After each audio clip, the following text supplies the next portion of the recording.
Chaque soir, les mêmes lourdes portes se refermaient sur 3000 personnes enfermées dans une seule rue. Impossible de sortir. Impossible d'acheter un terrain. Impossible de devenir avocat, notaire, ou même simple menuisier. Nous sommes à Francfort, en 1744, dans une ruelle qu'on appelle la Judengasse, littéralement la rue des Juifs. Et sur l'une de ses façades étroites pend un petit écusson rouge. En allemand, on dit Rothschild.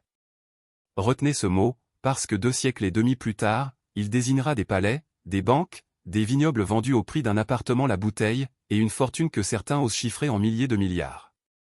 Avant de plonger dans cette histoire hallucinante, un petit like glissé ici m'aiderait énormément à continuer ce genre d'enquête. Comment un gamin né derrière ces grilles a-t-il transformé une plaque rouge en empire devant lequel s'inclinaient rois et empereurs? Tout commence dans cette maison. Mayer Amschel Rothschild possédait, dès l'âge de 10 ans, un don que même les adultes ne maîtrisaient pas, il suffisait qu'ils tiennent une pièce en main pour en connaître instantanément la valeur réelle. Un talent presque surnaturel dans le Saint-Empire romain germanique de l'époque, où chaque ville frappait sa propre monnaie, florin, thaler, louis d'or, ducat, des dizaines de devises différentes, chacune avec son propre poids et son propre alliage. Son père tenait justement boutique de change, et l'enfant absorbait ce métier assis à ses côtés. À 12 ans, il se retrouve orphelin, sa mère puis son père disparu coup sur coup. Ses oncles, constatant l'intelligence du garçon, décident qu'un tel esprit ne peut pas croupir dans une échoppe misérable. À 13 ans, on l'envoie à Hanovre, chez les Oppenheimer, l'une des familles juives les plus riches d'Europe. Et c'est là qu'il découvre un métier dont personne, dans le ghetto de Francfort, ne soupçonnait même l'existence. À cette époque, les banques telles qu'on les connaît n'existaient pas encore. En revanche, il existait la fonction de juif de cour, l'homme à qui un prince confiait ses finances les plus intimes. Le titre paraît modeste. En réalité, ces financiers faisaient transiter les fortunes de États entiers entre leurs mains. Un prince volait des bijoux valant les revenus annuels d'une ville? Le juif de cour trouvait l'argent. Une guerre à financer, des canons à acheter, des soldats à recruter? On s'adressait encore à lui. Pendant que le reste de sa communauté restait enfermé derrière des grilles, ces financiers siégeaient presque au pied des trônes. Mayer comprend immédiatement, voici la seule porte de sortie possible, non pas de la pauvreté, mais du destin même imposé à son peuple. Après cette année d'apprentissage, il revient à 20 ans à Francfort, dans ce même ghetto, pour tenir le comptoir familial de monnaie rare. Sur chaque pièce vendue, il prélève 8%. Sa clientèle devient prestigieuse, mais il lui manque encore l'homme capable de le propulser tout en haut. Et cet homme franchit sa porte à ses 25 ans. Le général von Estorff, collectionneur de monnaies antiques, comprend vite que ce jeune Rothschild s'y connaît mieux que n'importe quel antiquaire du royaume. Les deux hommes se lient d'amitié, et le général le présente à celui qui va tout changer, le prince Guillaume Ier, l'un des hommes les plus riches d'Europe à cette époque. Mayer sait plaire. Ses contemporains le décrivent comme un jeune homme charmant, inspirant confiance au premier regard. Le prince, satisfait, confie un jour au général une phrase qui traverse les siècles, « Cet homme que vous m'avez présenté n'est pas un imbécile. » Mais le statut tant convoité de fournisseur officiel de la cour tarde encore à venir. Alors, à 25 ans, le jeune marchand ose ce que presque personne n'aurait osé à l'époque, il écrit directement au prince pour proposer lui-même ses services. Un simple habitant du ghetto s'adressant à l'un des plus grands seigneurs d'Allemagne, c'était une audace qui aurait pu tout détruire d'un seul mot de travers. Le prince lit la lettre, et l'aplomb du jeune homme lui plaît. Mayer Amschel Rothschild devient officiellement fournisseur de la cour à 25 ans. Et à partir de cette seule lettre, l'argent commence à s'accumuler dans sa maison à une vitesse qu'il peine lui-même à suivre. Mais ce que Mayer cachait dans sa cave allait bien au-delà de simples économies. Sa modeste demeure de la Judengasse se remplit peu à peu de sacs d'or. Il devient l'un des hommes les plus fortunés de Francfort. Pourtant, il vise déjà bien plus haut. À la veille des guerres napoléoniennes, il se lance dans une activité glaçante pour nos standards actuels, la négociation de contrats de vente de soldats, des hommes arrachés à leur famille et envoyés combattre pour une cause qui n'était pas la leur. Et plus les morts et les blessés s'accumulaient, plus l'or affluait dans ses coffres. Puis il déniche un stratagème encore plus lucratif. Le prince Guillaume, immensément riche, souhaitait prêter de l'argent à intérêt élevé, mais redouté pour sa réputation, le prêt à intérêt étant alors jugé sale et déshonorant. Mayer propose une solution élégante, prêter sous le nom Rothschild plutôt que sous celui du prince. L'argent appartenait au prince, les intérêts restaient conséquents, le nom princier demeurait immaculé, et une part généreuse revenait à Mayer lui-même. Le système fonctionne si bien qu'il se met bientôt à prêter ses propres capitaux, se transformant peu à peu en banque, un siècle avant même que ce mot n'entre dans le langage courant. Et pourtant, il continuait à vivre volontairement dans la pauvreté apparente du ghetto. Sa conviction était simple, afficher sa richesse en tant que juif attirerait la jalousie et détruirait tout ce qu'il avait bâti. S'enrichir en paraissant pauvre, telle était sa règle. Sa maison croulait sous l'or et les marchandises, tandis que son quotidien restait presque misérable. Pourquoi dormir dans le confort quand on prépare quelque chose qui vaut bien plus qu'un lit moelleux? Ce quelque chose, c'était l'envoi de ses fils dans les capitales de l'Europe entière. 5 flèches, encore vivantes aujourd'hui. Mayer avait déjà 67 ans. Plutôt que de terminer sa vie assis sur ses sacs d'or, il imagine ce que presque personne avant lui n'avait osé, une banque à l'échelle d'un continent entier. Le 27 septembre 1810, il signe avec ses 5 fils un accord qu'il qualifie lui-même d'inviolable. Les filles en sont totalement exclues, elles, leurs maris, et leurs descendants par voie féminine ne recevront jamais rien. Le capital devait rester exclusivement dans la lignée masculine, sans exception. Cette stratégie reproduisait celle des banquiers Médicis de Florence, 3 siècles plus tôt, qui avaient dispersé leurs familles dans plusieurs villes pour tisser un réseau de succursales. Mayer fait de même avec ses fils, chacun envoyé dans sa propre capitale. Amschel reste à Francfort, gardien du foyer familial. Salomon s'installe à Vienne, cœur de l'Empire autrichien. Karl part à Naples pour le commerce méditerranéen. James, sans doute le plus brillant de tous, s'établit à Paris. Nathan traverse la Manche pour Londres, capitale financière du monde. Tout reposait sur un seul principe, l'unité familiale absolue. Les frères devaient agir comme un seul point fermé. Le vieil homme grave même ce principe dans les armoiries familiales, 5 flèches serrées dans un point. 5 fils qu'on pourrait briser un par un, mais jamais tous ensemble. Et voici le plus fascinant, aujourd'hui encore, la division de capital investissement du groupe porte le nom de Five Arrows, 5 flèches. Plus de 2 siècles ont passé, et les flèches sont toujours dans le point. Mais parmi ces 5 fils, le vieux Mayer plaçait des espoirs particuliers en un seul, celui à qui il confia plus de la moitié de la fortune familiale. On le surnommera plus tard le Napoléon de la finance. Nathan débarque à Londres à 21 ans avec 20 000 livres en poche, une fortune considérable pour l'époque, plus de la moitié des avoirs familiaux confiés à un seul fils.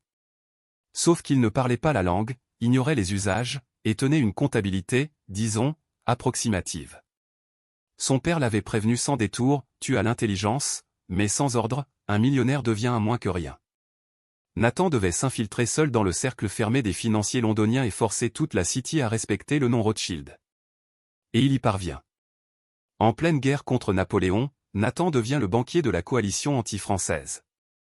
En quelques années, il achemine à travers toute l'Europe plus de 40 millions de livres en or, jusqu'à Vienne, Berlin, Saint-Pétersbourg, partout où se rassemblaient les forces opposées à la France. Et c'est là que naît la légende que vous avez probablement déjà entendue. 1815, la bataille de Waterloo. Nathan aurait disposé de son propre réseau de courriers, et aurait appris la défaite de Napoléon avant tout le monde à Londres. Selon la légende, il aurait orchestré un coup de maître, d'abord vendre ostensiblement ses actions, laissant croire à la bourse que Rothschild savait déjà la défaite britannique. Panique générale, effondrement des cours, puis rachat massif au plus bas prix par ses agents secrets. Et lorsque la nouvelle officielle de la victoire arrive enfin, les cours explosent, et Nathan aurait empoché, selon la légende, l'équivalent de centaines de millions actuels. D'où ce surnom, le Napoléon de la finance. Sauf que les historiens d'aujourd'hui considèrent cette histoire comme un mythe largement enjolivé. Aucun document ne confirme une manœuvre boursière de cette ampleur. Mais la réalité, sans le mythe, reste tout aussi impressionnante, la fortune de Nathan continua de croître sans avoir besoin de légendes boursières. À sa mort à Londres en 1836, on le considérait comme l'homme le plus riche de la planète. Et pendant ce temps, un autre frère, plus discret, écrivait déjà le chapitre suivant, celui du fer, de la vapeur et de la fumée. Dans les années 1830, les premières locomotives commencent à sillonner l'Europe. Pour la majorité des gens, ce ne sont pas des symboles de progrès, mais de véritables monstres, fumée noire, sifflements assourdissants, menaces pour la santé et les emplois. James Rothschild, à Paris, regarde ces monstres et y voit une mine d'or. Relier les grandes villes françaises par le rail, puis toute l'Europe, revient à contrôler le commerce d'un continent entier. Pour une famille habituée aux prêts rapides et surconsentis aux États, investir dans le chemin de fer représentait une folie totale, l'argent immobilisé pour une décennie, les politiques réticents, les ouvriers en révolte, les concurrents multipliant les obstacles. Alors James sort son arme favorite, les réceptions somptueuses de son hôtel particulier de la rue Laffitte, où brille par exemple Balzac lui-même, faisant campagne pour le chemin de fer. James emmène aussi des fonctionnaires français en Angleterre pour leur montrer les rails déjà rentables outre-Manche. Le 24 août 1837, le premier train quitte Paris pour Versailles sous les applaudissements d'une foule conquise. En 1845, James fonde la Compagnie du Nord, reliant Paris au nord de la France et au reste de l'Europe. Puis viennent la métallurgie, les mines, le fret. Avec cet argent, il acquiert ce que d'autres ne pouvaient obtenir qu'en engloutissant des fortunes entières, le château de Ferrières, des hôtels particuliers au cœur même de Paris.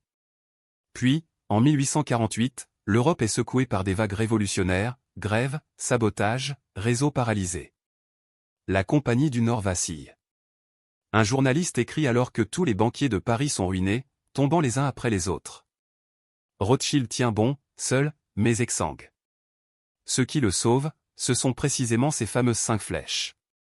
La branche londonienne envoie des fonds, et la compagnie survit à la tempête. Une fois l'orage dissipé, les profits explosent, et James obtient le surnom de demi-dieu de la finance. Son hôtel de la rue Laffitte est surnommé le ministère des Finances de l'ombre en France. Sa fortune personnelle dépasse les 40 millions de francs. On pourrait croire cette famille désormais inarrêtable. Et pourtant, au sommet même de sa gloire, une première fissure apparaît en son sein. Mais avant d'aller plus loin dans cette histoire de fissure et de trahison, dites-moi en commentaire ce que vous pensez déjà de cette dynastie, parce que la suite va vous surprendre encore davantage. Si l'histoire de Waterloo relève du mythe, d'où venait donc ce flair surnaturel des Rothschild pour l'argent? La réponse est moins romantique que la légende, mais bien plus terrifiante, ils détenaient l'information, et elle leur parvenait avant même les rois. Pendant que les nouvelles mettaient des semaines à traverser l'Europe, les Rothschild entretenaient leur propre réseau de courriers, chevaux rapides, bateaux prêts à prendre la mer par tous les temps, et, selon certains récits, jusqu'à des pigeons voyageurs. Leurs lettres franchissaient les frontières par un corridor discret échappant à toute inspection, codé et signé de noms de code. Les 5 frères dans leurs 5 capitales ne s'échangeaient pas des rumeurs, mais des informations capables de faire bouger les marchés, l'issue d'une négociation, une déclaration de guerre, la décision d'un monarque. Imaginez être le seul, à Londres, à connaître déjà l'issue d'une bataille sur le continent, non pas une heure, mais un jour ou 2 à l'avance. À la bourse, ce délai suffit à bâtir une fortune. Les contemporains murmuraient que les courriers Rothschild devançaient même le service postal des États. Ce n'était pas de la magie, c'était une logistique pensée bien avant l'invention du télégraphe. Celui qui possède l'information possède le marché, un principe que la famille avait intégré un siècle avant qu'il ne devienne un lieu commun. Et sa première grande application ne se déroula pas en bourse, mais dans le bureau même du Premier ministre britannique. Un soir de 1875, un émissaire du Premier ministre britannique se présente à la banque de la rue Saint-James avec une seule requête, 4 millions de livres, immédiatement, avec un minimum de paperasse. Le contexte, le khedive d'Égypte, Ismaïl, criblé de dettes, met en vente sa participation dans le canal de Suez, l'artère reliant l'Europe à l'Inde. Les Français convoitaient déjà cette part. Le Premier ministre Benjamin Disraeli comprend immédiatement que si ces parts partent à Paris, la Grande-Bretagne perd la clé de son propre empire. Le Parlement n'était pas en session, aucun délai n'était possible. Disraeli s'adresse à son ami proche, Lionel de Rothschild. Le banquier aurait demandé quelle garantie serait offerte pour un tel prêt. La réponse de l'émissaire est restée célèbre, le gouvernement britannique. Les Rothschild avancent 4 millions de livres, essentiellement sur parole, sans véritable contrat. En monnaie actuelle, environ 365 millions de livres.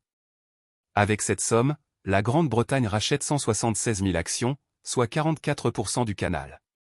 Disraeli envoie à la reine Victoria un billet de 4 mots, « C'est fait, madame, c'est à vous ». Les Rothschild furent remboursés quelques mois plus tard, avec une commission de 2,5%, plusieurs centaines de milliers de livres pour quelques semaines de travail. Un triomphe pour Londres, mais une véritable humiliation pour la branche parisienne, car c'était la France qui avait initialement construit le canal. À partir de ce jour, Londres et Paris, jadis alliés, deviennent rivaux, et la fissure qui divisera plus tard la famille prend racine exactement ici. Mais ce n'était que le début d'une longue série d'épreuves. En novembre 1868, James, dernier des 5 frères fondateurs, s'éteint. L'époque du point légendaire touche à sa fin. Chaque branche tire désormais la couverture à elle, et l'impensable finit par arriver. En 1863, la maison napolitaine des Rothschild fait faillite, le nouveau gouvernement italien ayant renversé les Bourbons, entraînant l'économie locale dans sa chute. L'une des 5 branches disparaît purement et simplement, un événement sans précédent dans l'histoire familiale. Après la fracture liée à Suez, la branche parisienne se tourne vers un tout nouveau terrain, le pétrole. Les Rothschild parisiens investissent dans les gisements russes, construisent des raffineries, exportent du kérosène à travers toute l'Europe, dominant un temps le marché pétrolier continental. Mais un adversaire à leur taille surgit à l'horizon, les Rockefeller et leur Standard Oil. La guerre entre les deux clans devient impitoyable, sabotage, dumping, pression sur les compagnies ferroviaires pour empêcher le transport du pétrole Rothschild. En 1911, les Rothschild capitulent et vendent leur participation aux Rockefeller, tandis que la génération suivante semble perdre tout intérêt pour l'argent. Walter Rothschild à Londres se passionne pour la zoologie, allant jusqu'à, dit-on, franchir les grilles de Buckingham Palace dans une calèche tirée par 4 zèbres vivants, sous les yeux médusés de la cour. À Paris, Lionel Nathan délaisse la finance pour la botanique, se définissant avant tout comme jardinier, la banque n'étant plus qu'un simple loisir. L'influence s'estompe, mais le prestige demeure. Et devant la famille se dresse une épreuve qui va faire pâlir toutes les fissures précédentes. Dans les années 1930, les Rothschild deviennent la cible parfaite, pour tout le monde à la fois. Pour les communistes, ce sont les riches exploiteurs du peuple. Pour les nazis, une fortune juive à confisquer. En 1933, Hitler arrive au pouvoir en Allemagne. Vient l'Anschluss autrichien, puis l'invasion de la Pologne, et en 1940, la France. Quand Paris tombe, les Rothschild deviennent une cible directe. Et voici un détail glaçant, les Allemands possédaient déjà les adresses exactes. Le 14 juin 1940, à peine entrés dans la ville, ils se dirigent tout droit vers les résidences familiales. Ils savaient précisément où aller. Le château de Ferrières et les hôtels particuliers parisiens sont réquisitionnés, les entreprises familiales confisquées, les toiles de Vermeer, Rembrandt et Goya arrachées des murs. 42 caisses remplies de ces trésors partent pour l'Allemagne, la moitié directement pour Hermann Göring, le bras droit d'Hitler. Plus d'un siècle d'investissement pillé en quelques mois seulement. En Autriche, Nathaniel Rothschild est retenu par la Gestapo pendant plus de 30 mois. Ses conditions de détention restaient particulières, enfermé dans une somptueuse demeure, il vivait presque confortablement, mais totalement privé de liberté. Il ne fut relâché qu'après avoir cédé aux nazis plusieurs entreprises familiales entières. Une partie des Rothschild parvient à fuir. Le baron Guy de Rothschild, lui, choisit une autre voie, officier de l'armée française, il combat sur le front jusqu'à l'effondrement de 1940. Le 6 juin 1944, les Alliés débarquent en Normandie, l'Allemagne s'effondre. La famille avait été pillée, emprisonnée, mais elle avait tenu bon.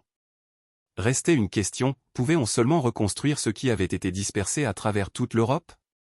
En 1945, Guy de Rothschild, âgé de 36 ans seulement, se lance dans cette tâche presque désespérée. L'État français ruiné ne rembourse la famille qu'à hauteur d'environ 20% des pertes subies. Le reste devait être reconquis seul. Guy récupère à un les actifs confisqués, en priorité la précieuse Compagnie du Nord, restaure les propriétés, relève de ses ruines le château de Ferrières laissé à l'abandon durant l'occupation, et dès les années 50, comprend ce que d'autres banquiers ne réaliseront que bien plus tard. L'avenir appartient aux nouvelles technologies de gestion. C'est à cette même période, en 1953, que naît la branche suisse, Edmond de Rothschild, avec son siège à Genève. Edmond fut séduit par la stabilité et surtout la neutralité helvétique. Il se concentre sur la gestion de fortune pour une clientèle ultra riche. La station de ski de Megève, des vignobles d'exception, le nom redevient synonyme de luxe absolu. Les réceptions de Marie-Hélène de Rothschild au château de Ferrières rassemblent toute l'élite mondaine de l'époque, Grace Kelly, Salvador Dali, Yves Saint-Laurent. La famille semblait avoir tout reconquis. Et pourtant, on revint la chercher, non plus des occupants étrangers cette fois, mais son propre État. Le 10 mai 1981, François Mitterrand arrive au pouvoir en France avec un programme socialiste résolument révolutionnaire. Les grandes fortunes sont désignées comme le symbole même de l'injustice à combattre. Les Rothschild, incarnation même de l'aristocratie bancaire, redeviennent une cible. Moins d'un an plus tard, en février 1982, la banque Rothschild est nationalisée. Ses actifs sont alors évalués à 3,4 milliards de francs. L'État verse en compensation environ 500 millions, moins d'un cinquième de leur valeur réelle. Comme en 1940, la famille se retrouve dépossédée, forcée de quitter son siège historique de la rue Laffitte, et même l'interdiction leur est faite de créer de nouvelles banques. Les Rothschild ouvrent alors une modeste société de gestion d'actifs et attendent patiemment. Attendent quoi exactement? Que le vent tourne. Et le vent finit par tourner. Le nouveau Premier ministre Laurent Fabius se montre plus conciliant envers les anciennes interdictions socialistes. La famille retrouve le droit de mener des activités d'investissement. Puis en 1986, la droite remporte les élections, Jacques Chirac devient Premier ministre, et la nationalisation cède la place à la privatisation. Les Rothschild retrouvent honneur et nom de famille. Leur société redevient officiellement la Banque Rothschild, un retour triomphal. Mais le scandale le plus retentissant lié à ce nom restait encore à venir, et en son centre se trouvera un homme que vous connaissez tous. La branche parisienne a toujours su débaucher les talents issus des plus hautes sphères de l'administration, les diplômés des grandes écoles. Et en 2008, un jeune inspecteur des finances les rejoint, un certain Emmanuel Macron. Il intègre immédiatement le cercle des futurs associés, non pas, selon certains, pour des compétences financières exceptionnelles, jugées simplement correctes, mais pour son impressionnant carnet d'adresses. On le surnomme alors le Mozart de la finance. Son coup d'éclat survient en 2012. Le géant suisse Nestlé rachète la division nutrition infantile de l'américain Pfizer, une opération record, environ 9 milliards d'euros, presque 12 milliards de dollars selon d'autres estimations, la deuxième plus grande transaction de l'histoire de la banque. Macron aurait, selon la légende, convaincu Nestlé de revoir son offre à la hausse dans les toutes dernières secondes avant le conseil d'administration, permettant à l'accord de se conclure. Les estimations des gains de la banque divergent, entre 40 et 135 millions d'euros selon les sources. Macron lui-même aurait perçu officiellement environ 1 million d'euros, bien que des enquêtes journalistiques ultérieures aient remis en question ce chiffre, évoquant des sommes bien plus importantes et des fonds prétendument logés dans des paradis fiscaux. Rien n'a jamais été formellement prouvé, le débat reste ouvert à ce jour. Mais cette affaire a durablement associé le nom Rothschild à l'image du faiseur de roi de la Ve République. Et c'est précisément cette proximité avec le pouvoir qui nourrit sans cesse les théories du complot autour de ce nom, alimentées par un trait presque maladif de la famille, la discrétion absolue. Mais derrière cette discrétion se cache une réponse bien plus concrète, chiffrable, à la question que tout le monde se pose, que possèdent réellement les Rothschild aujourd'hui? Certaines familles voient des inconnus se disputer leur nom en justice. Les Rothschild, eux, ont failli s'y opposer entre eux-mêmes. La raison est simple, les branches sont nombreuses, mais le nom reste unique. Lorsqu'en 2015 le groupe franco-britannique unifie ses marques sous le nom court et percutant Rothschild & Co., la branche suisse y voit une véritable usurpation. Il s'agit de la lignée Edmond de Rothschild, basée à Genève, spécialisée dans la gestion de fortune pour une clientèle ultra fortunée. Les Suisses estiment qu'on leur retire leur identité. Le conflit autour d'un seul et unique mot atteint son point culminant. Pour une famille habituée depuis 2 siècles à disparaître dans l'ombre et à ne jamais exposer ses querelles publiquement, un tel affrontement public relevait de l'inédit. L'accord ne sera trouvé qu'en 2018, la branche franco-britannique conserve le nom du groupe, un site commun étant géré par les deux parties. La paix est restaurée, mais le simple fait révèle une vérité profonde, même chez les Rothschild, le nom vaut plus que l'argent. Et dans le prolongement de cette discrétion presque légendaire, la famille a récemment posé un geste que peu attendaient d'un groupe coté en bourse. En 2023, un événement passé presque inaperçu en dit pourtant plus long sur les Rothschild que n'importe quelle légende. La famille rachète intégralement sa propre banque en bourse pour la faire disparaître de la place publique. Une transaction d'environ 3,6 à 3,7 milliards d'euros. Via leur holding familial Concordia, les Rothschild proposent aux actionnaires 48 € par action, rachètent toutes les parts restantes, et retirent la société de la Bourse de Paris, où elle était cotée depuis 1838, près de 200 ans d'histoire boursière effacée d'un coup. Plus aucun rapport trimestriel, plus aucune pression d'investisseurs extérieurs. Le contrôle revient entièrement entre les mains de la 7e génération, menée par Alexandre de Rothschild, président exécutif du groupe depuis 2018. Pourquoi quitter la bourse quand on est déjà sous tous les regards? Précisément parce que les Rothschild ont toujours joué sur le long terme, et détestent qu'on regarde dans leurs poches. Et ces poches, aujourd'hui, ressemblent à ceci. Le groupe Rothschild & Co opère dans plus de 40 pays, employant environ 4600 personnes. L'activité se divise en 3 pôles. D'abord, le conseil financier, accompagnant les fusions et acquisitions d'entreprises et même d'États entiers, figurant systématiquement parmi les 10 plus grandes banques d'affaires mondiales en volume de transactions. Ensuite, la gestion de fortune et d'actifs, représentant environ 124 milliards d'euros sous gestion fin 2024. Enfin, ces fameuses 5 flèches, 5 arrows, l'investissement alternatif, dépassant les 25 milliards d'euros. Additionnez ces chiffres, et vous comprendrez qu'une simple plaque accrochée dans une ruelle de Francfort s'est transformée en une machine brassant des centaines de milliards. Mais le trésor le plus précieux de cette famille ne dort pas dans des coffres bancaires. Il repose dans des caves. Quelque part sous Bordeaux reposent des bouteilles valant chacune plus qu'une voiture haut de gamme, certaines plus qu'un appartement entier. Les Rothschild possèdent ce qui constitue peut-être les vignobles les plus célèbres au monde, le château Lafite Rothschild et le château Mouton Rothschild, tous deux situés à Pauillac. Ces vins appartiennent à l'élite absolue, premier grand cru selon la légendaire classification de 1855. Une bouteille moyenne de Lafite se négocie autour de 9 cents $, les millésimes plus récents entre 6 cents et 1000 $, tandis que les grands millésimes des années 90 et 2000 atteignent entre 1500 et 5000 $ la bouteille. Le mythique millésime 1982 s'arrache aujourd'hui entre 10 et 20 000 $ en salle des ventes. Mais le véritable record reste ailleurs.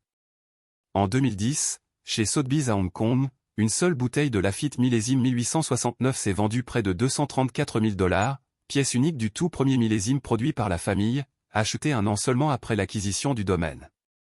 Ce jour-là, ce sont 2000 bouteilles issues de cette même cave qui partent aux enchères, pour un total dépassant les 8,5 millions de dollars. Le voisin Mouton possède sa propre galerie de records. Une bouteille géante du millésime 1945, celui portant la lettre V en hommage à la victoire contre le nazisme, s'est vendue plus de 300 000 $. Et Mouton entretient une légende encore plus fascinante avec ses étiquettes. Depuis 1945, chaque nouveau millésime affiche une œuvre créée par un grand artiste contemporain.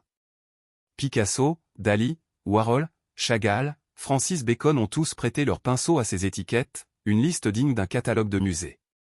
Décrocher cette commande était considéré comme un honneur, payé en caisse du fameux nectar lui-même. Et puis il y a le statut. Selon la classification de 1855, Mouton restait longtemps relégué au second rang, portant fièrement sa devise amère, premier je ne puis, second je ne daigne, Mouton je suis. Le baron Philippe de Rothschild se battit des décennies durant pour obtenir une promotion, et réussit l'impossible. En 1973, Mouton accède enfin au rang de premier grand cru, la seule modification jamais apportée à cette classification en plus d'un siècle et demi d'existence. La devise change alors pour une tonalité triomphante, premier je suis, second je fus, Mouton ne change. Le domaine de Lafite compte aujourd'hui plus de 100 hectares de vignes, produisant environ 35 000 caisses de vin par an, dirigé par Saskia de Rothschild, la plus jeune femme jamais à la tête d'un domaine classé premier grand cru. Vin, banque, palais, comment évaluer tout cela ensemble? C'est ici que l'histoire devient vraiment fascinante. Quand on possède plus d'argent qu'une couronne entière, on cesse de louer des palais, on les construit soi-même. Près de Paris se dresse le château de Ferrières, celui-là même érigé au milieu du XIXe siècle pour James de Rothschild. L'architecte n'était autre que Joseph Paxton, le concepteur du Crystal Palace de Londres.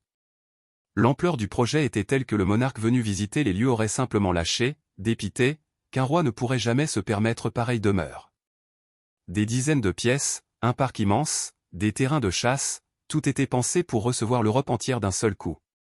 C'est ici même, un siècle plus tard, que Marie-Hélène de Rothschild organisait ses bals pour Dali et Grace Kelly. Et c'est ici, en 1940, que les Allemands se rendirent en premier, adresse déjà en poche. En Angleterre, la réponse familiale à Ferrières s'appelle Waddesdon Manor, un manoir de style Renaissance française construit par le baron Ferdinand de Rothschild dans le Buckinghamshire, à la fin du XIXe siècle, pour abriter l'une des plus belles collections d'art décoratif français du XVIIIe siècle au monde. Meubles issus des palais des rois de France guillotinés, porcelaine de Sèvres, toiles de maîtres anciens. Waddesdon est aujourd'hui ouvert au public, accueillant des centaines de milliers de visiteurs chaque année, venus constater de leurs propres yeux le train de vie d'une famille dont le goût égalait la fortune. Ajoutez à cela les hôtels particuliers parisiens en plein cœur de la capitale, les propriétés genevoises, la station de Megève, les vignobles bordelais, et pourtant, tout cela ne représente que ce qui reste visible. Car le véritable talent des Rothschild fut toujours de dissimuler ce qui ne regarde personne. Demandez combien valent réellement les Rothschild aujourd'hui, et personne ne vous donnera de réponse honnête, pas même eux. La raison est simple. En 250 ans, le nom s'est ramifié en des centaines de descendants. L'argent est morcelé entre des dizaines de branches, dissimulées dans des fondations privées, investis dans des actifs totalement inaccessibles aux regards extérieurs, le tout enveloppé de ce fameux voile de discrétion familiale. Il n'existe littéralement rien à additionner. Aucun trésor unique des Rothschild n'existe, seulement des points d'ancrage vérifiables. La banque elle-même, lors de son retrait de la bourse, fut évaluée à environ 3,7 milliards d'euros, une entreprise mesurable, chiffrable. Au-delà, on entre dans le territoire de la rumeur. Certaines estimations restent relativement raisonnables, quelques centaines de milliards d'euros. D'autres deviennent franchement fantaisistes, évoquant 20 000 milliards, 20 000 milliards de dollars. Aucune preuve tangible ne soutient de tels chiffres, davantage matière à théorie du complot qu'à véritable comptabilité. Et pourtant, une chose reste indéniable. En 250 ans, l'héritage d'un jeune garçon né dans le ghetto de Francfort s'est transformé en un mythe à part entière. Le nom Rothschild a traversé 2 siècles, toutes les guerres de l'époque, les faillites, les pillages, les nationalisations, et il a tenu bon. Mayer Amschel avait un jour gravé 5 flèches sur ses armoiries, et légué à ses fils l'obligation de rester unis. Aujourd'hui encore, ces flèches demeurent serrées dans le même point. Génie visionnaire ou froid opportuniste s'étant enrichi sur les guerres des autres, à vous d'en juger désormais. Dites-moi tout ce que vous pensez de cette incroyable histoire en commentaire, et retrouvez dès maintenant nos précédentes plongées dans les fortunes les plus somptueuses de la planète, juste ici, à l'écran.